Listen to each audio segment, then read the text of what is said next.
I think there are at least 40 characters on the cover of the Groo Chronicles. How many of them can you identify? Hi, I'm Darren. These are my hands, and this is GrooTube, where we appreciate the art of Aragonés. Today, I've got my copies of Sergio Aragonés' The Groo Chronicles out again, because the crowd of characters on each of these covers is calling out to me. They're all saying, pay attention to us, identify us. So that's what we're going to try to do. I'll put the cover of book number 3 on the screen while I talk, and you can start taking a close look to see who you recognize, and then we'll go through it together and I'll point out everyone who I found, and I'll show you a few secrets that Sergio hid in the cover that you may have overlooked. The Groo Chronicles is great. It came out in 1989 when I was in high school and in the middle of my prime initial Groo fandom. I had all the Epic comics that had been published so far and all the Pacific comics too, but I was missing the Eclipse special and the stories that had been published in the Destroyer Duck and Star Slayer comics. So the Chronicles was a great way for me to fill in those gaps. A funny thing that I didn't realize until much later, though, was all of those characters that Sergio drew on the covers of Chronicles were featured in the stories within Chronicles, with maybe one or two exceptions. It sort of makes sense, but I didn't clue into that right away. Anyway, if you're looking to fill in some early gaps, or if you just like the convenience of having all of these early Groo stories collected together, get your hands on a set of the Groo Chronicles. All right, have you had enough time to scour the cover yet? If you haven't, feel free to go back a minute and take another look. But if you're ready, let's begin our identification. Depending on how you count it, I've got 35 to 40 characters I can show you, and I know I've been unable to identify at least 5, so I'll need your help. All right, let's start in the top left corner where we have this two-headed giant. I'm calling him the Gata Goliath because he's from PC Comics number 4, Turn the Wheel, and Groo slays him David and Goliath style, using his blue Walkman thing as a sling to shoot 2 stones at his heads. Below the Gata Goliath, we have Krakora's baby brother. Groo was tasked with slaying the Krakora in the story that appeared in Star Slayer number 6. Of course, the Krakora was a giant beast, and Groo only ended up slaying his baby brother, who is still very, very large. Next, we're going to head over to this section and take a look at a bunch of people who appeared in PC Comics number 2 story, The Missive. Of course, in the front, we've got King Kohan. Behind him and to the side is a woman who I have been unable to identify. I hope you can help me out with her. And behind her, we have the King of Michoacan, or perhaps called the Lord of Michoacan, and to his left, his daughter.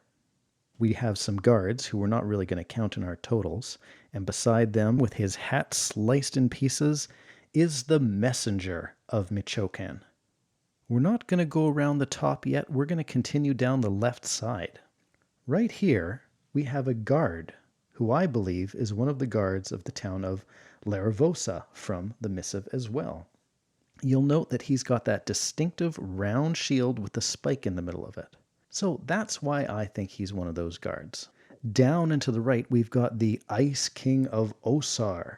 He's the fellow from PC number 4's Turn of the Wheel story who holds the invisible Crystal of Osar, and beside him is one of his frostbitten guards. To their left, how can we misidentify Chakal? Warrior, babe, smart girl, and the love of Groo's life, even if she won't return the affection. Of course, Chakal shows up first in Pacific Comics number 7 story, Chakal, and she returns in PC 8's Warriors 2. Below Chakal and the King of Osar, we've got King Tabor and his guards, also from PC4's Turn of the Wheel. You can tell that it's King Tabor because of the feather on his hat. Down and to the left of King Tabor, we've got this beast who I'm calling the Four-Armed Destroyer from the first appearance of Groo the Wanderer in Destroyer Duck number 1. Maybe Sergio's got a proper name for this fella, but I haven't found it yet, so I'm calling him the Four-Armed Destroyer because he's from Destroyer Duck, and I think that's clever. Beside the Four-Armed Destroyer, we have the Keeper of the Claw of Mulamar, one of the many characters from Pacific Comics number 4, Turn of the Wheel story. And in front of him, the many priests and monks from the Temple of Megatheos. These characters show up in a Sage story, all about pears and melons from Pacific Comics number 3. And just above them, somebody else who I have been unable to identify. He looks distinct enough that you'd think that you'd be able to see him in the comics, but I just haven't been able to yet.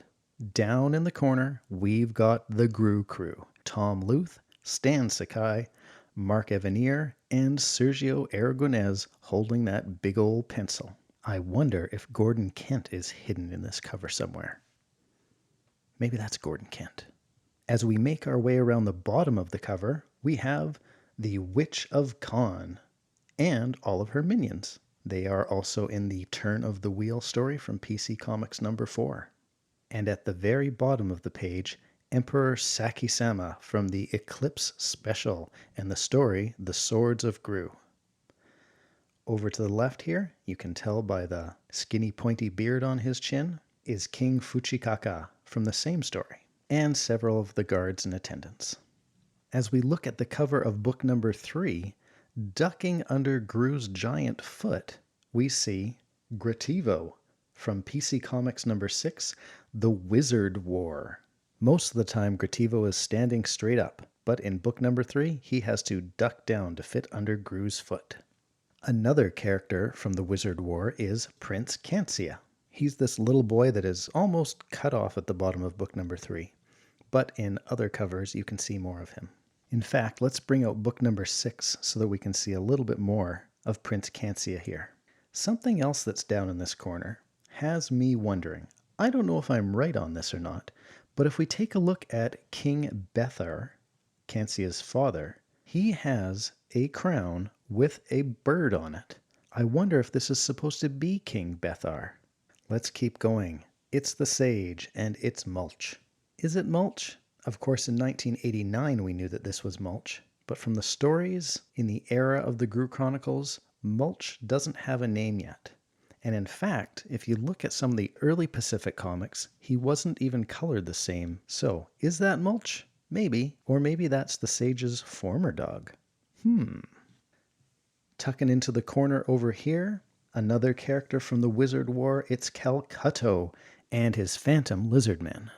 Working our way up the right side of the cover, I believe that this is one of the desert rats, one of the raiders riding on one of these bipedal beasts of burden from the story The Caravan in PC Groo number 3. And it's hard to see her right on the edge here, but there's a woman there who I haven't identified certainly. I'll tell you who I think she is. I think she belongs with this woman here and these two gorgeous, unescorted, nubile women who are also from the story The Caravan, as are these two gentlemen behind them.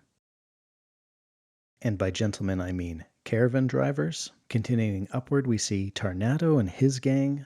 He shows up in PC Groo number 1, Friends and Enemies, PC Groo number 2. I think he's almost in all of the PC Groos except for maybe Shanghai. And don't worry, we'll get to Shanghai soon. But before that, this hulking lizard man, he's one of those reptilian guys from that mobile citadel in PC 8's Warriors 2. Beside them, we have Princess Canaria from the Friends and Enemies story in PC Comics number 1. And then let me bring out book number 4 here so I can show you the High Priest of Zumu, also from the Friends and Enemies story of PC number 1. Who is this large-haired lady behind him? I don't know. Maybe you can help me out. Let's head up the side before we go across the top of that oval. We see a number of colos, these monkey-like creatures from the music of Murkos in the Eclipse special. And then right up at the top, I feel like we should be able to figure out who this is. We've got a rider on top of not one of these bipedal beasts of burden type animals, but on some sort of dinosaur there. He's not riding in the same way that the caravan drivers rode in the caravan story.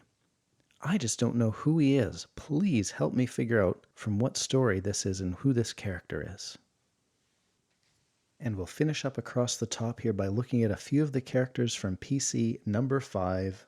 The story is Shanghaied, and we have from left to right, Captain Ahax, 1, 2, 3, 4 captains of the other ships. If you want to see them all together, they're on a raft on the last page of the story. And we'll end up with Brute, one of Captain Ahax's toughs, who absolutely pummels Groo when he's forced to fight without his swords. All right, those are all the characters that I have been able to identify on the covers of the Groo Chronicles. How many was that? Actually, wait a second, there's a couple more. On the covers of book 2, 4, and 6, in no particular order, some of Groo's friends, and perhaps enemies, join him in the oval and the circle. And Sergio gives us a bonus. Instead of duplicating them on the cover, he replaces them on the cover. So, where we would normally have the sage, on the sage cover, we have this fella holding a yoke with, I don't know, some sort of vegetable or fruit in baskets. And you know what? I need help with this guy too. I flipped through all the stories and was unable to find him, but I bet you he's in there somewhere. On Chakal's cover, where she would normally be, we see an extra guard up here in the corner. I think this guard is the guard from the end of the PC Comics number 2 story, The Missive. Notice the horns of his helmet with that ball between it, and see how the helmet is large and slopes down to his shoulders? I think that might be the guy. And where we normally see Tarnato, on his cover, we've just got another one of his gang members hanging out. Just a few more special little bits to show you on each of the covers. I think book 1 was the template, so there's nothing really special to show you here. On book 2, of course, we've got the guy with the yoke, but instead of having Mulch, maybe this is supposed to be Mulch again, but we've got a little doggy here with a heart above his head. Seems to be looking up at the sage. Maybe that's supposed to be the sage's dog? And it's a cute little touch to add. Oh yeah, one other thing to note. When the sage is missing, there's an extra guard here. Cover number 3, we've got one of these furry creatures popping out of a hole in the ground. We've also got Grativo ducking. Cover number 4, another creature coming out of a hole in the ground. Cover number 5, the sage has Groo's foot in his face, yucko, and little armadillo guy up here. And on cover number 6, little lizard guy here, and a different little guy poking out of a hole in the ground down here. So, how did you do in this Groo Chronicles cover character identification challenge? Let me know in the comments how many of Sergio's characters you were able to ID on these covers. Hey, did I err? I want you to let me know about that too. And if you can figure out those few characters that I couldn't figure out, please leave a comment. Make sure you're subscribed and have notifications turned on, because I don't want you to miss out on any of the fun when I'm back next with another GrooTube. Take care, everyone. Book 1, Book 2, Book 3, Book 4, Book 5, Book 6. I love the Groo Chronicles.